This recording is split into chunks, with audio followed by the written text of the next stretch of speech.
शिवाय गुरवे नमः। शिवाय गुरवे नमः। शिवाय गुरवे नमः। शिवाय गुरवे नमः। शिवाय गुरवे नमः। शिवाय गुरवे नमः। शिवाय गुरवे नमः। शिवाय गुरवे नमः। शिवाय गुरवे नमः। शिवाय गुरवे नमः। शिवाय गुरवे नमः।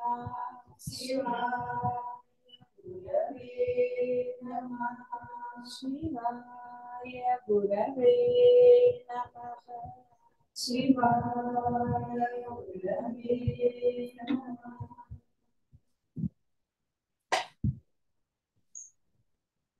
ఎప్పుడు కూడా ఉన్నది కేవలం బ్రహ్మమే. ఇక ముందు కూడా సర్వదా బ్రహ్మమే సర్వత్రా ఏర్పడి ఉంటుంది. అట్టి బ్రహ్మము సదా సర్వదా సర్వత్రా ఆనందమయమే గాని దుఃఖమయం కాదు. దాని యందు జగత్తు కల్పిత దృష్టియే గాని వాస్తవం కాదని నేను అత్యంత సుస్పష్టంగా వ్యక్తీకరించి ప్రకటించి ఉన్నాను కదా. వాస్తవానికి లేని జగత్తు దుఃఖ కారణం ఎలా అవుతుంది? ఈ జీవుడు అజ్ఞాన దృష్టిచే దృశ్యమును సరి అయిన రీతిగా అన్వయించుకోకపోవడం చేత దుఃఖం పొందడం జరుగుతుంది. ఇంతకన్నా వేరే ఏం లేదు. సృష్టి ఎక్కడి నుంచి వస్తోంది? ఈ దృశ్యానికి జనన స్థానం ఇవన్నీ కూడా అంటే అసందర్భం, అసలు అనవసరమైన ప్రశ్న. సమాధానం మరలా చెప్తాను. గ్రహించావా? సర్వ దుఃఖాలు తమంతట తామే తోకముడుస్తాయి. చిదాకాశము బ్రహ్మమును అంటే ఆ చిత్తును తెలుసుకొనుట అనే ఒకనొక స్వభావము స్వతహాగా కలిగి ఉంది. బ్రహ్మమే చిదాకాశం. అట్టి చిత్ స్వభావంతో నేను సమిష్టి జీవరూపడును అని సమిష్టి అహంకార రూపంగా తనను తాను తెలుసుకుని. సరే, ఇదంతా కూడా ముందు బ్రహ్మమే. అతని సంకల్ప రూపము ఈ యొక్క సమిష్టి అహంకారం అంటే జగత్తు కూడా బ్రహ్మమే. ఆ రూపకల్పనే జగత్తు. కాబట్టి అంతా కూడా బ్రహ్మమే.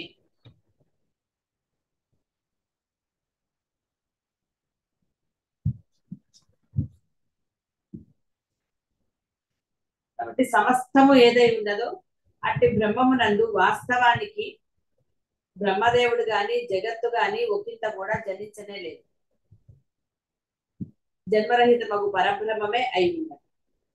అజ్ఞానం కొనసాగుతున్న జీవునికి మాత్రం ఇదంతా జగత్తుగా భాషిస్తూ ప్రతిభాసిక సత్యంగా ఉన్నది. దృశ్య రూపంగా పారమార్థిక సత్యమైతే కాదు. కనిపిస్తోంది కనుక జగత్తు మాకు సత్యమే అని ఎవరైనా అంటే, దూరంగా కొండలు నునుపుగా కనిపిస్తున్నాయి, దగ్గరికి వెళ్తే తెలుసు కదా అమ్మా ఇది అంతేరా అని చెప్పాడు.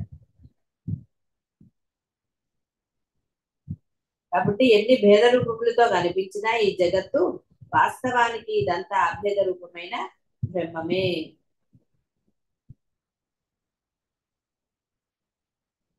పుట్టని బిడ్డకు పేరు పెట్టడం వంటిదే ఈ జగత్తు దృశ్య చమత్కార ప్రాప్తి. అంతా కూడా నిర్వికారమగు బ్రహ్మమే అయి ఉండగా దాని యందు భ్రాంతి అనబడినది ఎక్కడున్నది? కాబట్టి భ్రాంతి కూడా బ్రహ్మమే. ఈ సమస్తము మహాశాంతమైనట్టి బ్రహ్మమే.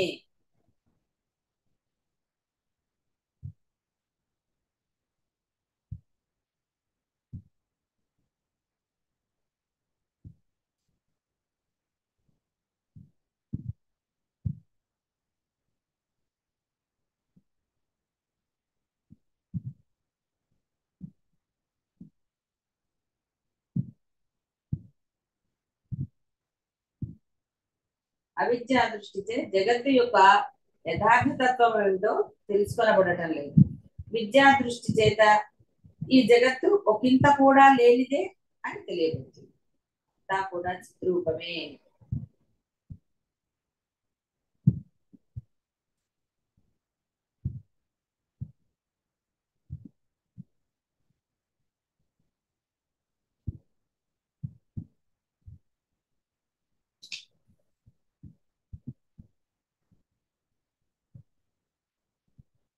బ్రహ్మమునందు జగత్తులు జనించటం లేదు, నశించటం లేదు.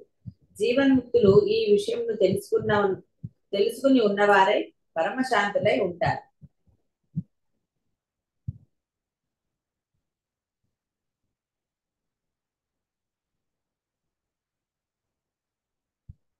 కాబట్టి ప్రతి జీవుడు అంటే సాధకుడు నేను అభేద దృష్టిని సముపార్జించాలి అనే ఆశయాన్ని ఏమాత్రం మరువరాదు.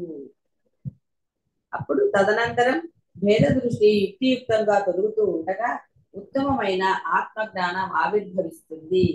సాధన చేస్తూ కాస్త ఆచరణ కూడా పెట్టాలి కదా. ఆచరణలో మళ్ళీ అహంకారంగానో నా అంత గొప్పవాడు లేడనో అనుకుంటే నా వల్లే అంతా జరుగుతోంది.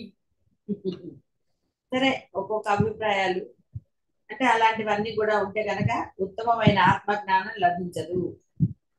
అట్టి ఉత్తమోత్తమ ఆత్మజ్ఞానం ఆవిర్భవించిన తరువాత శబ్ద బుద్ధి గాని అహంకారము గాని దాన్ని సంకల్పం మాత్రము జగత్తు గాని బ్రహ్మదేవుని సృష్టి విశేషాలు గాని శాస్త్రంలో కనిపించే చర్చా మీమాంసలు గాని నీ నిజస్వరూపం నందు స్థానములు పొందజాలవు.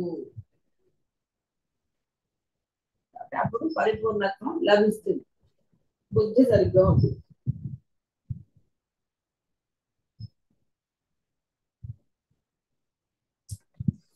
ఎలా జగత్తు అని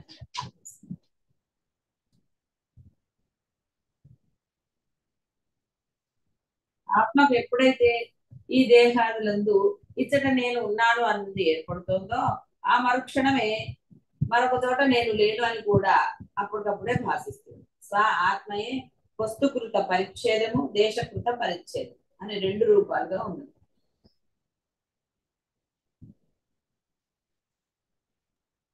అమ్మా పాదాభివందనమ్మా. ఇక్కడ వస్తుకృత్య పరిచ్ఛేదము అంటే అర్థం అవ్వలేదమ్మా. పరిచ్ఛేదం అంటే ఏంటి అర్థం? ఛేదనము అంటే ఛేదనము అంటే ముక్కలుగా విడవబడినది. మరి వస్తువులు అంటే దృశ్యములు అమ్మా. ఏదైనా కావచ్చు. వస్తువు అంటే కేవలం దృశ్యమని ఎలా తీసుకుంటాం అమ్మా? ఎప్పుడు అన్ని ఉన్నాయా? నశించట్లేదా అమ్మా? అంటే కాలం అని కూడా అర్థం. కాలం నశించట్లేదా? నశిస్తుందమ్మా. అలాగే అమ్మా, అర్థమైందమ్మా. పాదాభివందనం.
గట్టి పరక కూడా బ్రహ్మమే.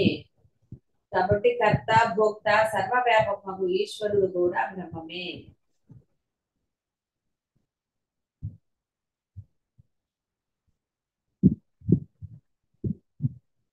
అధిష్టాన రూపము పరబ్రహ్మం నందు సర్వంలో సర్వ రూపాలచే సర్వదా సర్వత్రా జగత్తు కలదు. దృశ్య రూప దృష్ట్యా అంటావా? ఆ పరబ్రహ్మంలో ఏది ఏ రూపమున కూడా ఎన్నడూ ఎచ్చట కూడా ఏమాత్రం లేదు. స్వప్నంలో అన్ని ఉన్నాయి కానీ ఏమీ లేవు కదా.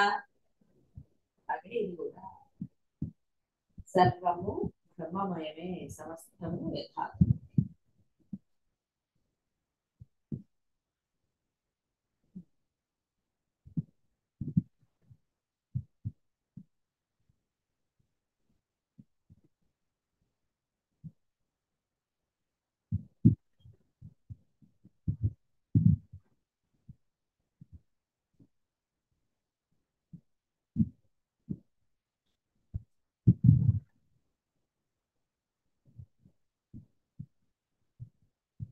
సమస్త జీవులు పరస్పరం విలక్షణమైన దృష్టులు కలిగి ఉంటున్నారు. స్వ అనుభవ సిద్ధములైన పదార్థ అనుభవాలు కలిగి ఉంటున్నారు.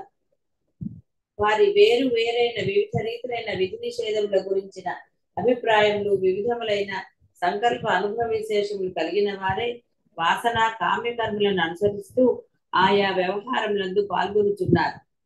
వారి వారి కామకర్మ వాసన అనుసరించి ఈ జగత్తులోని ఆయా విశేషాలు అర్థక్రియా సమర్థాలు అవుతాయి. వేరు వేరు దృష్టిలు గల జీవులకు వేరు వేరైన విశేషాలు సత్యమని, మరొకరి దృష్టిలో అసత్యములని. కాబట్టి ఈ జగత్తులో అనేక అర్థక్రియ కామ్య వ్యవహారాలన్నీ ఆయా జీవుల వాసనలు అంటే కర్మలను అనుసరించి జరుగుతూ ఉంటాయి.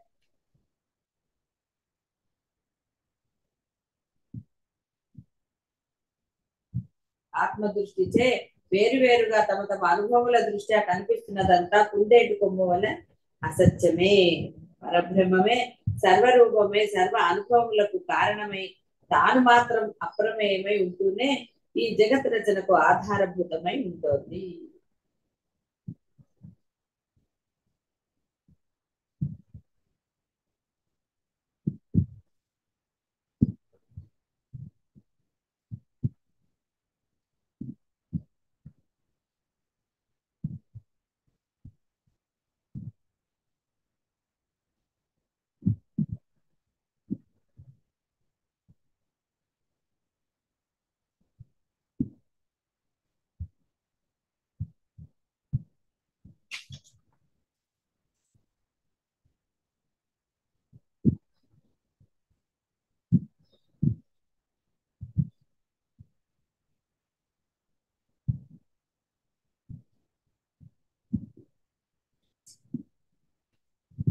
ఇహ మరలా చెప్పాడు ఆయన, అంతా అయిపోయింది. ఈ యొక్క బోధ జరిగిపోయింది కాబట్టి నీకు యథాప్రాప్తమైనట్టు అయోధ్య సామ్రాజ్యానికి చక్రవర్తి రాజ్యాధికారం నిర్వర్తిస్తూ సుఖముగా ఉండు. నిర్మల స్వభావయుక్తము సర్వత్రా ప్రకాశమానము సర్వరూపము పరమాత్మ పదమునందు స్థితిని ఆస్వాదిస్తూ ఉండు.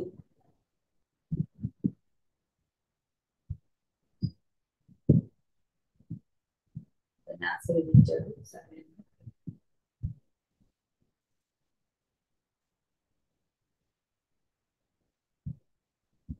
అలా పుష్పవృష్టి అన్నిటి అంటే అయిపోయింది పూర్తిగా.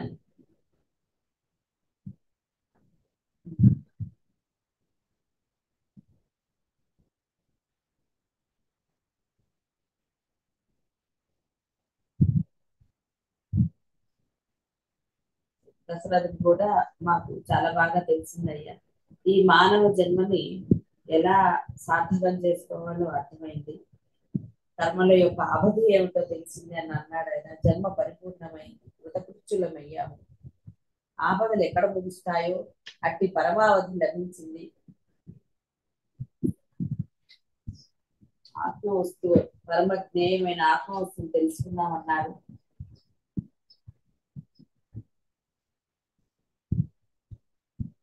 ఆయన ఏమేం చెప్పారో ఆయన గుర్తున్నాయి. మీకు గుర్తున్నాయా? ఉద్దాల ఉపాఖ్యానము లీల ఇవన్నీ ఆయన గుర్తున్నాయి. మీకేం గుర్తున్నాయి?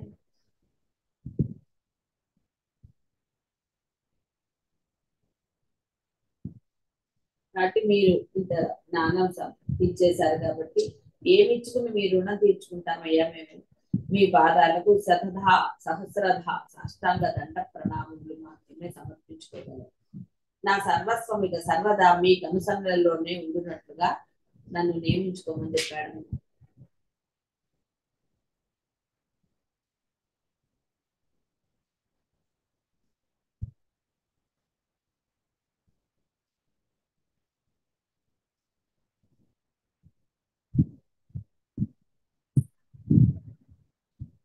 రాముడు మళ్ళీ చెప్తున్నాడు, మునీశ్వర ఆత్మబోధ అనే అమృత వర్షం చేత నేను పునీతుడనైనాను. తమ అనుగ్రహం చేత నా మోహము అజ్ఞానము నశించాయి. ఆత్మపదాన్ని పొందాను. అత్యంత శుద్ధమైన బుద్ధిని పొందిన వాడనై ఇప్పుడు నేను సాక్షాత్ బ్రహ్మస్వరూపుడనైనా. నీ దయచే ఈ దశరథ రాముడు ఇప్పుడు శ్రీరామ బ్రహ్మమై ప్రకాశిస్తున్నాడు. గురువర్య, ఇప్పుడు నేను సందేహరహితుడను అయ్యాను. ఆవరణరహితముకు పరమాత్మ విజ్ఞానమును మీ వాక్ ప్రవాహ ప్రభావంచే సంపాదించుకున్నాను. బ్రహ్మ స్వభావమున స్థితిని పొందిన వాడనయ్యాను. ఇహ తమ ఆజ్ఞను అనుసరించి ఆసక్తి రహితుడనై రాజ్యపాలనైనా అరణ్యవాసమైన ఏదైనా సరే యథాప్రాప్తములని నిర్వర్తించడానికి సంసిద్ధుడనై ఉన్నానన్నాడు. మహాత్మా, మీ వాక్యములు అమృతము చే తడుపబడినట్లు అత్యంత మధురంగాను సౌఖ్యప్రదంగాను ఉన్నాయి. మీ వచనములు మరణం వల్ల స్మరించి ఆనందిస్తూనే ఉంటాను. ఇకపై నేను పూజించబడినను అవమానించబడినను నా పట్ల హర్షశోకములు ఉదయించగా పరమశాంతుడనై ఆనందంగా ఉంటారన్నాడు. అంటే ఇప్పుడు ఏది చేసినా కానీ చేయకపోయినా దానివల్ల నిష్ప్రయోజనములు లేని వాడిని అయిపోయానని మరలా అతన్ని చెప్తున్నాడు. ఉపదేశం పొందనట్టి ప్రాణుల యొక్క జనన మరణములతో కూడిన అనర్థమకు సంసార దశ ఎంత భయంకరమైనది. వారి దుఃఖ సమరమునకై నా సర్వస్వము సహకరించుగాక. నాకు ఇప్పుడు శత్రువు అనేవాడు ఎవడూ లేడు, మిత్రుడు లేడు, క్షేత్రము లేదు, కాబట్టి ఎవరూ లేరు నాకన్నాడు ఆయన. అందరూ సమానమే.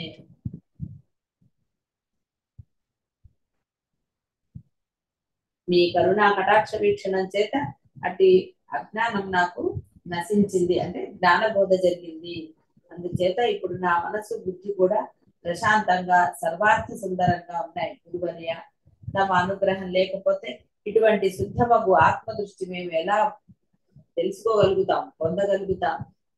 ఈ జనులు తమ ఆత్మ ఔన్నత్యాన్ని ఎట్లా ఆస్వాదించగలరు? అందుచేత ఈ సంవాదం అనేక మంది సంసార పరితప్తులకు దీన జనుల చెవులకు చేరి వారిని ఆత్మానుభవం నందు స్నానం చేయించుకున్నాగా.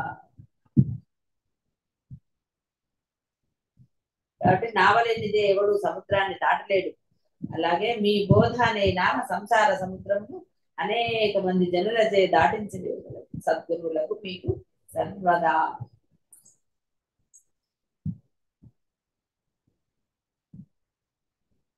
లక్ష్మణుడు కూడా మాట్లాడాడు.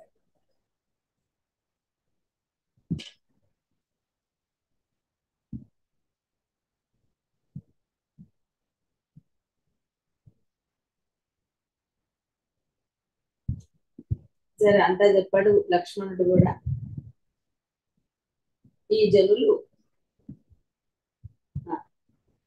మీరు ప్రతిపాదించిన ఆత్మదృష్టి మహత్తరము, సులభ సాధ్యము, మధురాది మధురం. అయ్యో, ఈ జనులు దౌర్భాగ్యం చేత మాత్రమే ఇట్టి బోధన వినడానికి సిద్ధపడటం లేదు. మహాత్ముల సేవ శుశ్రూష లేని వారై జనన మరణాది అనేక పొయ్యలచే దహించబడుచున్నారు. కాబట్టి అట్టి వారు ఒకవేళ ఈ యొక్క రామ సంవాదం పఠన శ్రవణ మన్నాదుల ద్వారా ఉపాసించి సంసార లంపటం నుండి ధరించడానికి గాను నా జన్మార్జిత పుణ్యం అంతా ధారపోస్తున్నారు. అంటే వాళ్ళకి వినే భాగ్యము, విని అర్థం చేసుకుని ఆచరణ పెట్టాలి కదా. వినేసి మళ్ళీ యథా అన్నట్టుగా ఉంటే ఎలాగా, బుద్ధి సరిగ్గా లేకపోతే. ఇది మహత్తరమైన విజ్ఞాన రాజాన్ని లోకములకు ప్రతిపాదించిన మీకు సాష్టాంగ ధర్మం. ఇదని ఎలా అన్నారు? దౌర్భాగ్య చేత మాత్రమే బోధను వినరు, విన్నా అర్థం చేసుకోవాలని.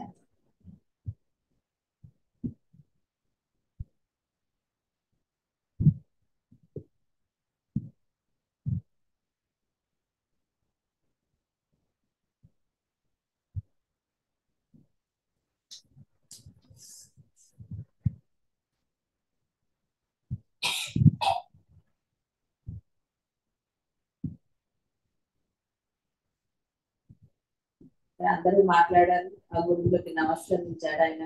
అందరూ కూడా నమస్కరించుకున్నారు. అందరూ ఆనందంగా ఉన్నారు.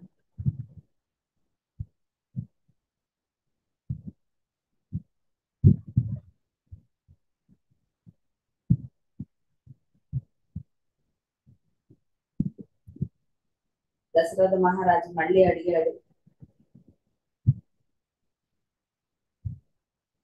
బ్రహ్మ జ్ఞానోపదేశం మాకు లభించింది, మేము పరమ పవిత్రులమైన మహర్షి ఏమి సమర్పించుకుని మేము తృప్తి పడగలము, మీ ఆజ్ఞకై వేచి ఉన్నామన్నాడు. అప్పుడు ఆయన చెప్తున్నారు, రఘుకుల చంద్రుడా, ప్రియ దశరథ మహారాజా, నేను ఇప్పుడు ఏది చెప్పుచున్నానో అది ఆచరిస్తే నాకు సంతోషం. ఈ సభలో ఇప్పుడు జరిగిన సంవాదం మనోహరమై అనేక మంది భవిష్యత్తు జనులకు జ్ఞాన ప్రసాదితమై వారి సంసార దుఃఖములను తొలగించుగాక. ఈ యజ్ఞము దిగ్విజయం చేయు విధంగా బ్రహ్మనిష్ఠులను నీవు పూజించి సత్కరించు.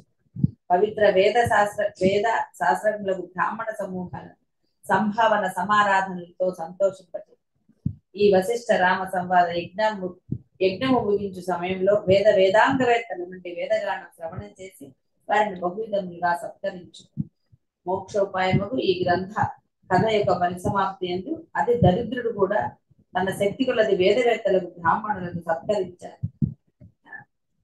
అంటే విన్నవాళ్ళు తనని సత్కరించమని అనలేదు. ఎందుకు బ్రాహ్మణులని వేదవేత్తలని అన్నారు అంటే వారు మానవుల్లో శ్రేష్ఠులు కాబట్టి వారిని సత్కరించాలి. వాల్మీకి మహర్షి కూడా మాట్లాడాడు. ఆయన చెప్తున్నాడు, సర్వజనులారా, మీరంతా మోక్ష మార్గమును అందుకు ఉపయోగపడే కథనములను వినండి. మననం చేయటందు ఏమాత్రం ప్రమత్తులై ఉండకండి. అశ్రద్ధ, బద్ధకము అతి ప్రమాదకరమైనవి సుమా. ఒక్కసారి జీవితాన్ని పరికించి చూసుకోండి. ఈ మానవ జన్మ అనేక పుణ్యఫలముల ప్రయోజనంగా లభించింది. మరి ఇటువంటి సదవకాశాన్ని సద్వినియోగం పరుచుకోనక్కర్లేదా? జీవితం తినటానికి త్రాగటానికి వెచ్చిస్తే ఇంతటి మహత్తరమైన అవకాశం కోల్పోయినట్లే కదా.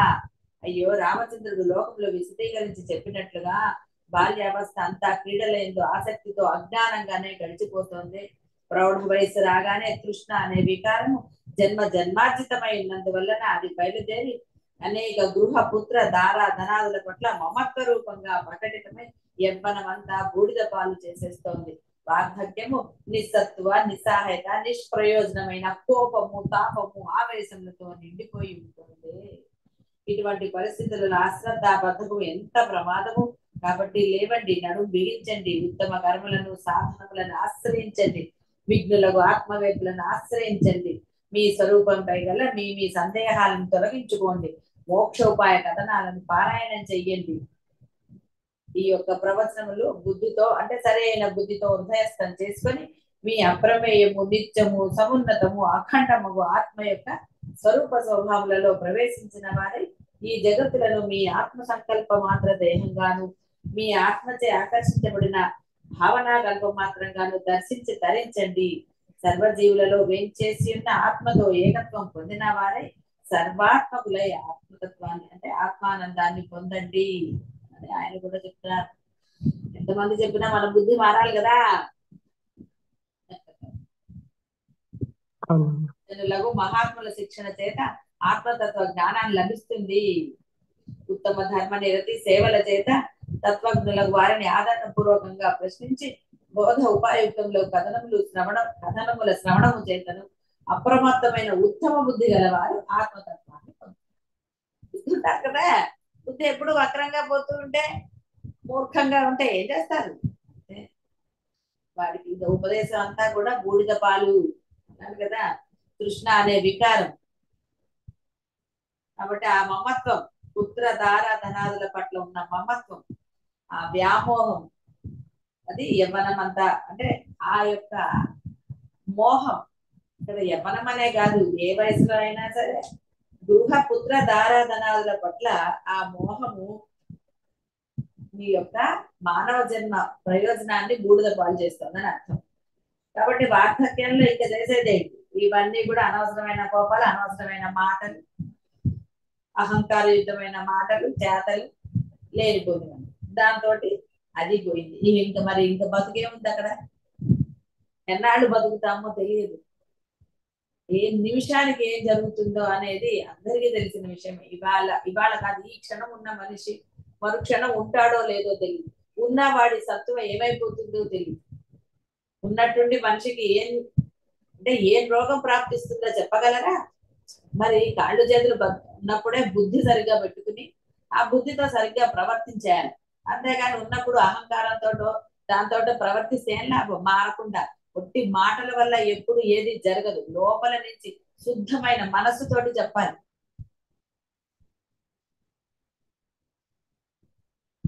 కాబట్టి మందాధికారులకు కూడా ఈ వశిష్ఠ రామ సంవాదము అజ్ఞాన నాశనమునకై ఉత్తమ ఔషధం. మహత్తరమగు మోక్ష ఉపాయం స్వయంగా గాని గురుముఖత గాని శ్రద్ధగా శ్రవణం చేస్తే మహత్తరమైన ప్రయోజనం సిద్ధిస్తుంది. అలా శ్రద్ధగా శ్రవణం చేసేవారు తత్వవేత్తలలో శ్రేష్ఠులై మనలా సంసారాన్ని పొందరు. కాబట్టి గురుముఖత అనేది చెప్పిన స్వయంగా అంటే బుద్ధి సరిగ్గా ఉండాలి, సూక్ష్మం బోధపడాలి. స్వయంగా అంటే ఒక రమణ మహర్షికి జరిగింది, రామకృష్ణుల వారు అనండి, రామకృష్ణుల వారు కూడా గురువు ఉన్నారు. కానీ అది కొంతమందికి శ్రేష్ఠులైన వారికి అది లభిస్తుంది తప్ప చదివేంగానే అర్థమైందా? సొంతంగా చదువుకున్నారు కదా ఈ పాటికి, మరి మీరందరూ కూడా అయిపోవాలి. ఎందుకు అవ్వలేదు? ఏ సజ్జనులకైతే మోక్షోపాయ గ్రంథాన్ని విద్వాంసులకు గురువుల సమక్షంలో చక్కగా విచారణ చేసి ఇంతటి సంవాదం యొక్క పరమార్థాన్ని ఉద్రేస్తం చేసుకొని తదితరులకు ముముక్షులకు బోధిస్తూ ఉంటారు, అట్టి వారు పునర్జన్మ రహితులవుతారు, మరలా అజ్ఞానమున పడరు. అట్టి బ్రహ్మజ్ఞానము తదితరములైన వాక్యముల వలన ఏమి ప్రయోజనం, ఏమి లాభం? గురువుల దగ్గర ఉండి విన్నా కూడా బుద్ధి మారకపోతే ఏమిటి? ఏం చేస్తారు? అంతే, ఏమి చేయలేదు. సజ్జనులతో 7 అడుగులు నడిస్తే 7 మాటలు మాట్లాడితే చాలు మహత్తరమైన ప్రయోజనం ఉంటుందని పెద్దలు చెప్పుచున్నది పరమ సత్యం.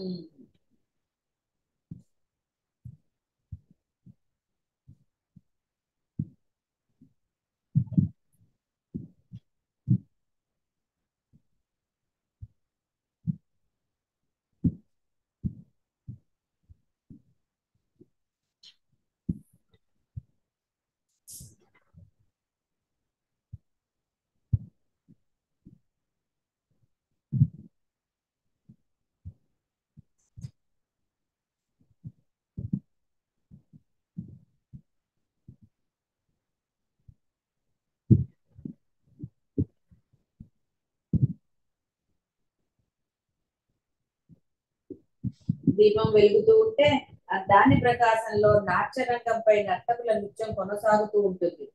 ఆ నృత్యం యొక్క భంగిమలలోని లోపములతో దీపానికి పని ఏమిటి, సంబంధం ఏమిటి? అలాగే పరమాత్మ సర్వసాక్షి అయి స్వయం జ్యోతి స్వరూపమై స్థితి పొంది ఉండగా దానిచే ప్రకాశించబడుచున్న ఈ దేహము, ఈ చిత్తము, వాటి వాటి చేష్టలు సమస్త లౌకిక వైదిక క్రియలు వర్తిస్తున్నాయి. కాబట్టి దాంతో దీనికి ఆయనకి ఏమైనా సంబంధమా? కాబట్టి బంగారం చేయబడ్డ ఉంగరము, గాజులు, జడబిళ్ళ ఇలాంటివన్నీ కూడా వేరువేరు ఆభరణాలన్నీ కూడా బంగారమే కదా. ఆ విధంగా బంగారంలో వివిధ ఆభరణాలు స్ఫురిస్తున్నట్లుగా పరమాత్మ యందు ఈ వివిధ నామ రూప సమన్వితమైన జగత్తు స్ఫురిస్తోంది. తరంగాలు వేరువేరైనా అన్ని తరంగాలలోని జలం ఒక్కటే కదా, అనేక దేహములలోని దేహి ఒక్కటే. కాబట్టి కనబడే దృశ్య జగత్తంతా పరమాత్మ స్వరూపమే. పరమాత్మ కంటే ఒక అడుగు కూడా భిన్నం కాదు. పూర్ణమగు ఈ జగత్తు పూర్ణమగు పరమాత్మ యందే నెలకొని ఉన్నది. కాబట్టి ఇలా నిశ్చయించుకుని యథాప్రాప్తములైన కర్మలను నిర్వర్తించాలి. సజ్జనుల సద్వచనాలను శిరోధార్యంగా భావించాలి.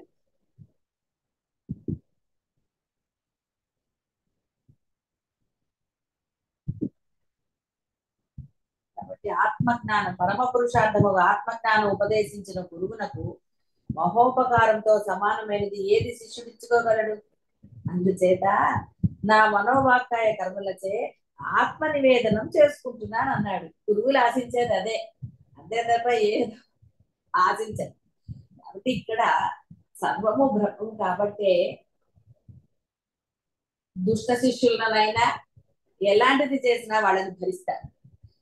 ఎందుకంటే వాడిలో కూడా బ్రహ్మమే ఉన్నాడు, అందులో సందేహమే లేదు. కానీ వాడు బ్రహ్మం కాదు. వాడు వాడి యొక్క కర్మ అనుకోండి, జీవుడు అనుకోండి, ఏదైనా ఈయన చెప్పలే దౌర్భాగ్యం అని ఏం చేస్తాం అంతకన్నా అలా అనుకుని వదిలేస్తారు తప్ప వేరుభావం అంటే అర్థం ఇక్కడ కాఠిన్యం అలాగే ఉంటుంది. కాఠిన్యం ఏం పోగొట్టుకోరు. ఎందుకంటే వాడి బుద్ధి సరిగ్గా ఎంత అవకాశం ఇచ్చినా శిష్యుడిలో గనక కనీసమైన బుద్ధి కూడా రానప్పుడు కాఠిన్యం అంటే తన కఠినత్వాన్ని పోగొట్టుకోడు. అంటే ఇక్కడ గురువులో కఠినత్వం లేదు, మీ అజ్ఞానానికి శిక్షగా కఠినత్వం చూపిస్తాడు అంతే. కాబట్టి అది గ్రహించుకునైనా బుద్ధి వస్తుంది అంటే అది గ్రహించుకుని కూడా బుద్ధి రావటం లేదు. అది విచిత్రం ఏంటంటే మరి ఏం జన్మ అది నాకు అర్థం కాదు. సరే, ఎవరిది ఏ జన్మ అయితే నేనేం చేస్తాను. సరే, అందుకని ఇక్కడ శిష్యుడు గురువుకి ఇచ్చుకోవాల్సింది ఆత్మ నివేదన, అంటే తన ఆత్మను సమర్పించుకోవాలి. అదే సర్వస్వ శరణాగతి. అంటే అర్థం మనసా వాచా కర్మణ కూడా గురువు యందు అకుంఠితమైన విశ్వాసం అనండి, శ్రద్ధాభక్తులు కానీ ఉండాలి. అంతే తప్ప గురువు గురించే మనము మాట్లాడాలి. కాబట్టి ఇక్కడ ఈ జగత్తులో నాదైనదంతా తమకు సమర్పించినది అగుగాక ఆత్మ నివేదనముచే అంతటా ఆత్మగాను అంత ఆత్మగాను దర్శించువాడనే మీ ఆశయమును మీ వాక్య సారాంశను నెరవేర్చగలటమే మీకు గురుదక్షిణగా నా నుండి సమర్పించబడి చెప్పింది. ఇంకేం కావాలి? గురువుకు వేరే కావాలా? సర్వము నీవే, అప్పుడే కదా గురువుకు తృప్తి.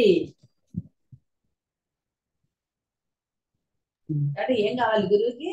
మీరు పెట్టే,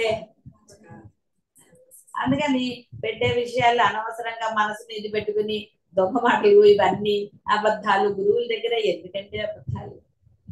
కాబట్టి ఇలాంటివన్నీ మానేస్తే అప్పుడు మనసు తృప్తిని పొందుతుంది, ఆనందాన్ని అనుభవించగలుగుతారు. ఆనందం అబద్ధం చెప్తే ఆనందం వస్తుంది.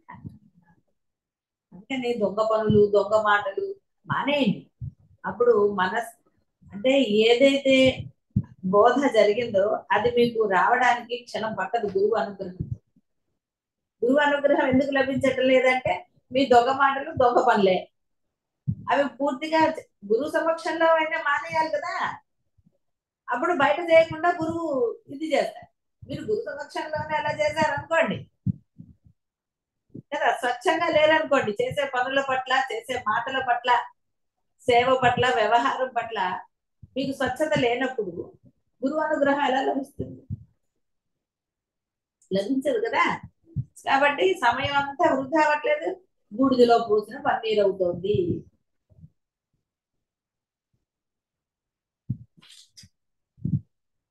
అతి బ్రహ్మమే జగత్తు, అతి బ్రహ్మమే ముముక్షువులందరికీ. ఎవరు ఏ పేరుతో పిలిచి నివేదన సమర్పించినా సరే వారికి ఉపాసనా వస్తువు అదే.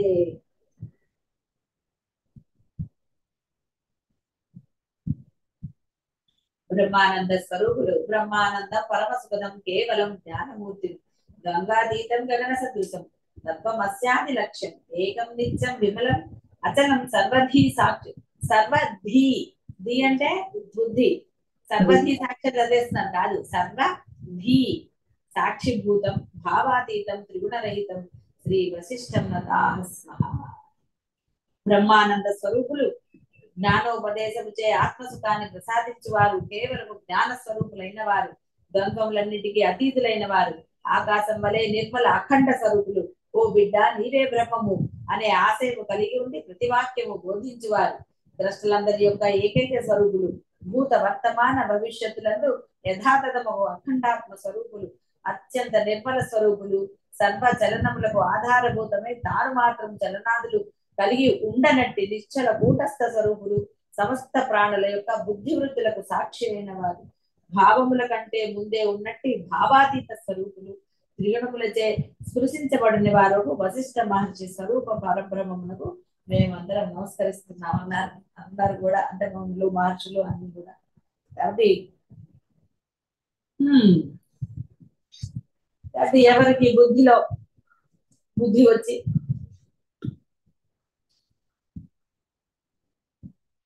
ఇకనైనా అని నేను అనను. అసలు మీరు ఎప్పటి నుంచి మీ బుద్ధిని నిర్మలం చేసుకుని ఏ మాత్రం కూడా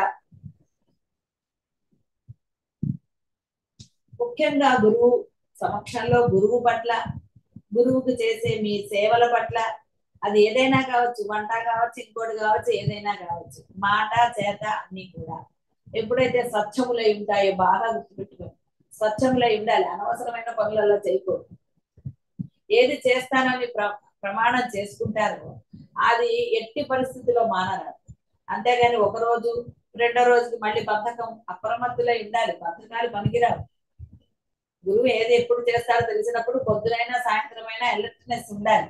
అంతేగాని పొద్దున ఉంటా కాబట్టి పొద్దునే చేస్తాను, సాయంత్రం నాకు సంబంధం లేదు ఏమన్నా కానీ ఇలాంటి ఆలోచనలు స్వచ్ఛమైనవా?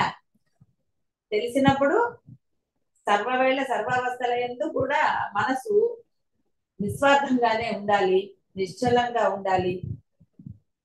మనసులో ఎప్పుడు కూడా ఆ బద్ధకం అనేది ప్రవేశించాలి. గురు సమక్షంలో ముఖ్యంగా గురు సమక్షంలో ఉంటే నీ మనసులో ఉన్న బాహ్యమైన వాటిని తీసేయగలిగే అనుగ్రహము, శక్తి గురువుకి లేవా? అంటే ఇక్కడ గురు సమక్షం అనగానే కేవలం అరుణాచలంలో మాత్రమేనా? కాబట్టి మీ మనసులో ఎప్పటికప్పుడు గురువు ఉంటూనే ఉంటాడు, సర్వదా ఉన్నాడు. కాబట్టి మీరు చేసే ప్రతి పని మీకు తెలుసు. మీరు అవతలి వాళ్ళని ఏం మాట్లాడుతున్నారు, ఎలా ఉంటున్నారు, అది నిజంగా మీరు మాట్లాడే మాట చేత ఏదైనా సరే, ఎవరినైనా సరే అది బాధ పెడుతోంది అని అంటే అది పరబ్రహ్మమైన గురువుని బాధ పెట్టినట్టే అవుతుంది. కాబట్టి బాధ గొప్పదా, గురువు గొప్పవాడా? ఆలోచించుకోండి, ఏది గొప్పది? గురువే గొప్పవాడైనప్పుడు మరి గురువుని బాధించవచ్చా? సర్వత్రా పరబ్రహ్మ ఉన్నట్టు గురువు కూడా ఉన్నాడు. కాబట్టి బాధకి మీరు ప్రాముఖ్యత ఇవ్వకండి. మీ యొక్క మనసుల్లో ఉన్న ఆ క్రోధాల కనండి, ద్వేషాల కనండి, నిందాపూర్వకమైన వాటి కనండి, ఏదైనా సరే అవన్నీ కూడా భయంకరమైనవి, మిమ్మల్ని బురదలోనే ఉంచేస్తాయి. కాబట్టి సర్వదా మీ మనసులో గురువు ఉన్నాడు అంటే అర్థం మీ మనసులో వచ్చే మాట గురువు దవ్వాలి, చాతా గురువు దవ్వాలి, మీ ఆచరణ కూడా గురువు దవ్వాలి. అంటే అర్థం గురు సమక్షంలో ఉన్నట్టు. కాబట్టి గురువుకి మాట ద్వారా చేత ద్వారా ద్రోహం చేయగలరా? అంటే చేస్తున్నారు కాబట్టి ఆ ద్రోహం లేకుండా ఉండాలి. అప్పుడు 21 రోజుల రాముల వారు అయినప్పుడు మీరు అనలేరా? కేవలం ఏమిటంటే మనసులో అంటే ఆ బుద్ధి సరిగ్గా లేకపోవడం వల్ల, అటు ఇటు వక్రీకరించుకోవడం వల్ల గురువుల కరుణని కాఠిన్య వైపు తీసుకెళ్తే కర్మ మొదలవుతుంది. అది ఎటువైపు మీ కర్మ ఏమిటో మీకే తెలియకపోవచ్చు, గురువులకు తెలుసు. అంటే గురువుని తేలిగ్గా తీసుకోవడం అంటే గ్రాంటెడ్ లాగా తీసుకోకుండా మీరు దేనికోసం అంటే ఏ ఉద్దేశంతో గురువుని పట్టుకున్నారో అనేది మీకు స్పష్టంగా ఉంటే ఆ స్పష్టత మనసులో కూడా ఉండాలి. ఇక్కడ డబ్బు కానీ ఇంకోటి కానీ ప్రాధాన్యత లేదు.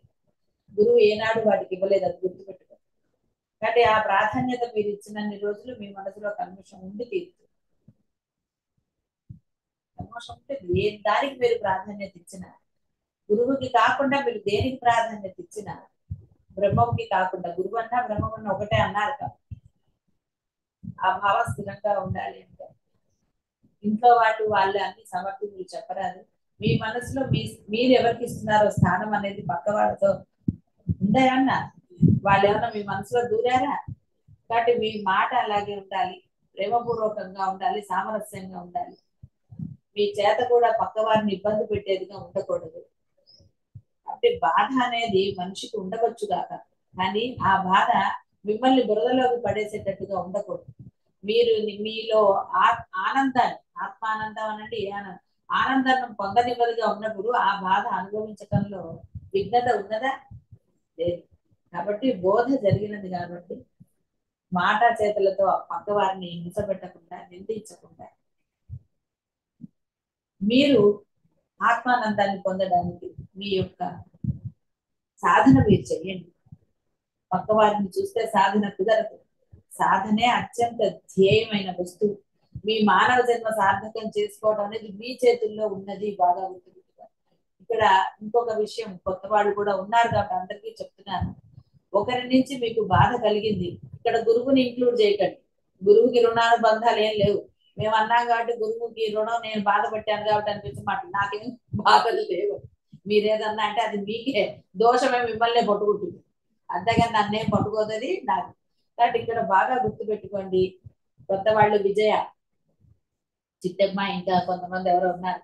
సరే, మీరందరూ కూడా గుర్తు పెట్టుకోండి. చెప్పండమ్మా. ఒకటి, కర్మ చేతనే, వినండి, కర్మ వశము చేతనే మీకు మానవ జన్మ లభించింది. ఎన్నో జన్మల పుణ్యవశం చేత మీరు ఈ యొక్క బ్రహ్మోపదేశాన్ని పొందారు.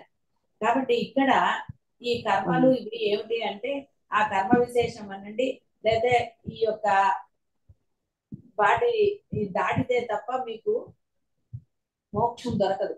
అంటే మనకి కర్మక్షేమం అవ్వాలి. ఈ కర్మక్షేమం అవ్వడానికి కోసమే పరుల నుంచి మనకి బాధ రూపంలో కొంత, ఇంకొక రూపంలో కొంత, ఇలా రకరకాలుగా ఉంటుంది. ఆ రుణం తీరాలంటారు చూసారా, రుణం తీరంది ఏది లేదు. కాబట్టి ఇదంతా కూడా పిల్లలైనా, వస్తువైనా, చెట్టు అయినా, ఏదైనా సరే రుణానుబంధ రూపేణ, చాలా సార్లు అంటే మీరు వినలేదు కానీ, రుణానుబంధ రూపేణ పశుపత్ని సుతాలయ, ఏదైనా రుణంతోటే ఉన్నది. రుణము తీర్చుకోవాలి తప్ప రుణాన్ని మనం పెంచుకోకూడదు. కాబట్టి ఆ రుణం తీరటానికి ఆ వారి నుంచి మనకి బాధలు ఇక రకరకాలుగా ఎదురవుతాయి. అక్కడే పట్టుకుంటే రుణాన్ని పెంచుకున్న వారు అవుతారు. రుణాన్ని తీసేయడానికి పరమాత్మ మీకు ఒక బాధని, ఒక కష్టాన్ని ఇచ్చాడు. కాబట్టి దాన్ని అక్కడికి వదిలేస్తే మీరు ముందరికి వెళ్తారు, సాధన చేసుకోగలుగుతారు. కాబట్టి ఈ జన్మలో, మానవ జన్మలో ఆత్మబోధ జరిగిన వాళ్ళు ఈ విధంగానే ఉండాలి తప్ప, ఇంకా రుణాన్ని పట్టుకుని గనక ఇంకా ఏదో, విజయ నీవు కూడా అంటే అలా ఉంటారు, వీళ్ళు ఇలా ఉంటారు, నాకు బాధ, ఇవన్నీ నువ్వు ఎప్పుడైతే, అది రుణం అంతే, మనం ఏం చేయలేము. అంటే ఈ ఆత్మానందం కావాలి అంటే మీరు ఈ ఏదైతే పరమాత్మ మీకు తీసేస్తున్నాడో రుణాలని, వాటిని మీరు ఆనందంగా ఆహ్వానించాలి తప్ప, అయ్యో ఇలా ఏమిటి ఇలా జరిగిందని.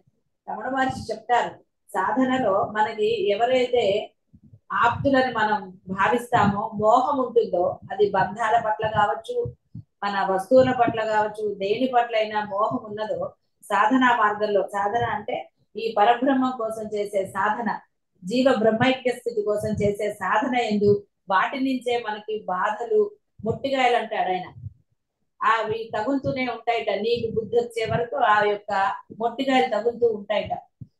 అంటే మొట్టికాయలు అంటే అర్థమైంది కదా, వాటి నుంచే మనకి బాధ అవుతుంది. బ్రహ్మ మార్గంలో నడిచేటందుకే భగవంతుడు ఇలా ఇవన్నీ చూపించాడని అర్థమైంది. అది అందులోంచి మనం యువతలకి రావాలి. ఏదైనా సరే, బంధమైనా, వస్తువైనా, నగలైనా, డబ్బైనా, ఏదైనా సర్వము. కాబట్టి ఎప్పుడైతే మీరు డబ్బు మీద, మీరంటే మీరు కాదు, అందరూ కూడా వ్యామోహం ఉన్నదో, అది అతను ఎలా పోగొడతాడు అంటే అర్థము ఎలా అయినా జరగచ్చు. అది పిల్లల ద్వారా జరగచ్చు. అంటే పిల్లలు అనవసరమైన ఖర్చులనండి, అప్పులు చేయటము, ఇలా రకరకాలుగా ఆ ధనం అంతా నష్టమైంది. మీ వ్యామోహం అంతా, మీ గృహాలైనా ఏదైనా సరే, ఆ వ్యామోహము, అందులోంచి మీరు బయటికి రావడానికి పరమాత్మ చూపించే కరుణ అది, అది గుర్తుపెట్టుకోండి. కాబట్టి దాని ఇది చేయడానికి నానా కష్టాలు పెట్టాడు. కష్టాలు పెట్టాడు అంటే అర్థం రుణ విముక్తి చేస్తున్నాడు అని గుర్తుపెట్టుకోండి. అది కష్టం కాదు. సాధనా మార్గంలో వాళ్ళకి చెప్తున్నారు, ఎవరైతే జన్మరాహిత్యం పొందాలని అనుకుంటున్నారో వారందరూ కూడా, మీరు గనక వ్యామోహాలు ఉంటే ఉన్నాయి, కానీ దాని మీద ఎలాంటి వ్యామోహం పెట్టుకున్నా వాళ్ళ ఆలోచనలు ఏమిటి అనేది మీకు అనవసరం. వాళ్ళు మీరు ఆ డబ్బు మీకు ఇచ్చే వరకు, వాళ్ళకి ఇచ్చే వరకు, ఇంకోటి చేసే వరకు వాళ్ళు మిమ్మల్ని విసిగిస్తూనే ఉంటారు, ఏదో రకంగా బాధ పెడుతూనే ఉంటారు. దానికి ఏం చేయాలని ఆలోచిస్తూనే ఉంటారు వాళ్ళు. ఎందుకంటే మీ వ్యామోహం దాని మీద ఉన్నది. పరమాత్మకు తెలుసు ఆ వ్యామోహం ఏమిటో.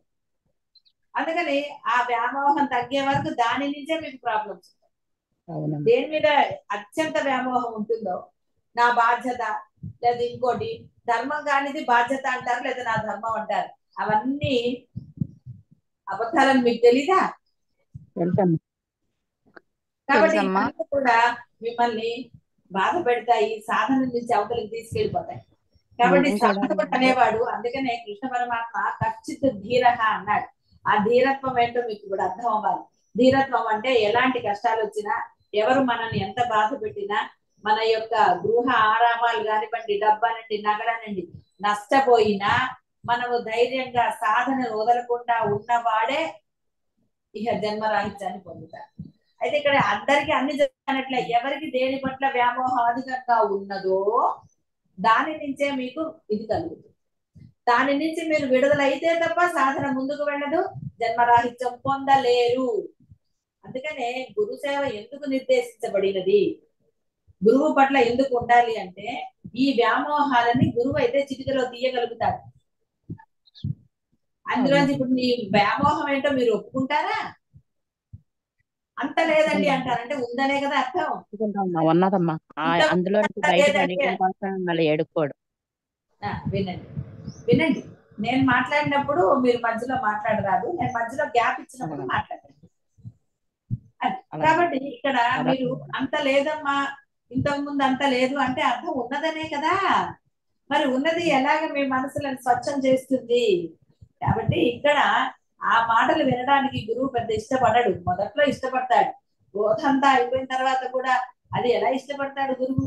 ఇష్టపడతా అంటే గురువుకి ఏమన్నా ఇదా అంటే, ఏమిట్రా వీళ్ళు ఇంత బోధ చేసినా ఇంకా ఆ నశించే వాటిని పట్టుకుని ఉంటున్నారు, వీళ్ళకి ఎప్పుడు మోక్షం కలుగుతుందని ఆలోచిస్తాడు. కాబట్టి అందుకనే శాస్త్రములలో కానివ్వండి, వేదములలో, ఉపనిషత్తులలో గురువు యొక్క సేవ ఎందుకు నిర్దేశించబడింది? ఇప్పుడు మనం చదివిన వాటిలన్నింటిలో గురు సేవ చేయమన్నారా?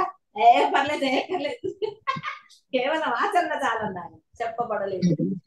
గురు సేవ చెప్పబడినది. కాబట్టి ఆ గురు సేవ నేను ఎలా చేస్తున్నాను, నిజంగా ఏ మాత్రము లేస మాత్రమైన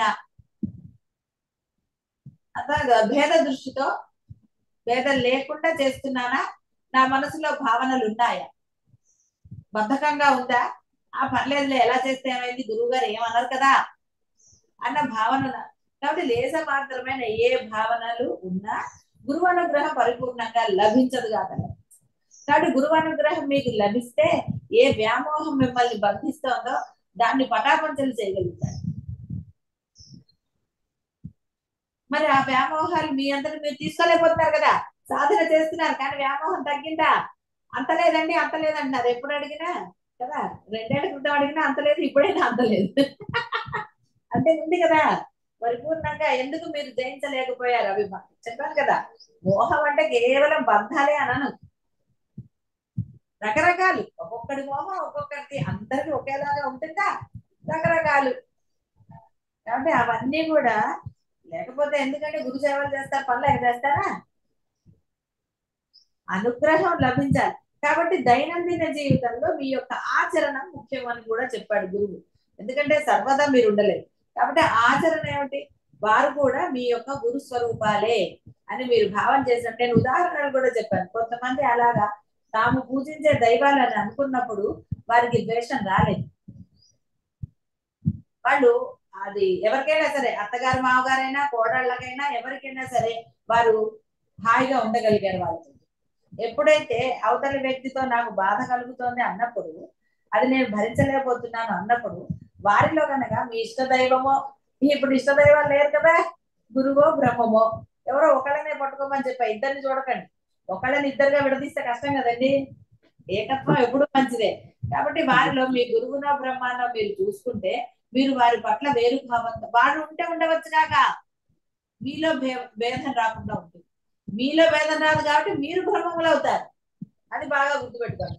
అవతల వాడు ఎలా ఉంటే మనకేమిటి, వాడు బ్రహ్మం కాకపోతే మనకేంటి, వాడు సాధనలో ఉంటే ఏమిటి మనకి, సాధనలో లేకపోతే మనకి. వాటితో మీకు బంధమా? ఈ జన్మలో ఇప్పుడు మనిషి రూపంలో ఉన్నారు, జంతువులకి ఎక్కడన్నా బంధం ఉందండి? లేదమ్మా. అవి స్వేచ్ఛగా విహారం చేస్తాయి. కాబట్టి బంధం ఉన్న మానవుడే స్వేచ్ఛ విహారం చేయలేడు, సాధన చేయలేడు, ఆనందంగా ఉండలేడు కదా. అందుకే అన్ని కల్పించుకుని నాది నాది అన్నపట్టు కదా ఈ గోలంతా. కాబట్టి మీరు ఎప్పుడైతే మీ బంధములు అనండి, మీ వ్యవస్థ అనండి, గృహం అనండి, ఏదైనా సరే సర్వము ఇవి నా గురుదేవులవి, అదే ఆయన చెప్పింది, సమర్పించడం. నేను చేసేదంతా కూడా మీరే అవ్వాలి అని.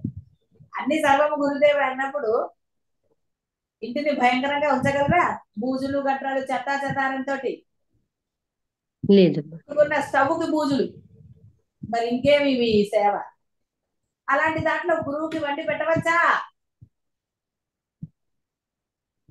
అంటే ఎలా ఉన్నారు? కాబట్టి ఇవన్నీ కూడా ఎందుకు చెప్పబడుతున్నాయి? సమయం ఇచ్చారు బాగుపడటానికి. అంటే అది మనసులోనా, ఒళ్ళు బద్ధకమా, ఇంకో బద్ధకమా, అది ఎవరిది వాళ్ళదే. కాబట్టి ఇవన్నీ జన్మలు రుణాలు అవన్నీ తీరడానికే వాటి నుంచి ఉంటుంది. మీరు ఇందులో గురువునికి ఏదో కలుపుకునేరు. గురువు రుణం తీరడానికి గురువు నన్ను తిట్టాడు అనుకుంటే బుద్ధి సరిగ్గా లేకపోతే ఇలాగే అనుకుంటారు. ఎందుకంటే బోధ అర్థం కాకుండా నేను బ్రహ్మం అన్నది అర్థమైందంటే ఏం చెప్పాలి? నేను బ్రహ్మం ఎలా అర్థమవుతుంది? అన్నంత మాత్రాన బ్రహ్మం అయిపోతే ఇంత బోధన ఎందుకండి ఇంత కష్టపడి? అక్కర్లేదు కదా. కాబట్టి బుద్ధి సరిగ్గా లేనప్పుడు ఏదో రకంగా అర్థం చేసుకుని ఆహా నేను బ్రహ్మం అయిపోయాను, అసలు నేను ఎవరిని పట్టించుకోవటం లేదు, మౌనంగా ఉంటున్నాను, హాయిగా ఉంటున్నాను అన్నంత మాత్రం బ్రహ్మమా? కాబట్టి సూక్ష్మాలు అర్థమయ్యాయి కదా, ఎలా మనసు ఉండాలో అర్థమైంది కదా. కాబట్టి అందరితో కూడా ఆ యొక్క ఆ భావనతో కనుక మీరుంటే మీలో ద్వేషభావం ఎక్కడి నుంచి వస్తుందండి? కోడల పట్ల వస్తుందా? కొడుకు పట్ల, కూతురు పట్ల, అల్లుడు పట్ల వస్తుందా? అలాగే కోడళ్ళకి అత్తగారి పట్ల, మామగారి పట్ల, ఆడపడుచుల పట్ల వస్తుందా? ఎవరు ఇలా ప్రవర్తన చేస్తారో వారికి ఏ భేదభావం ఉండదు. అందరూ సమానంగా కనబడతారు, అంతా ఆనందంగానే ఉంటుంది.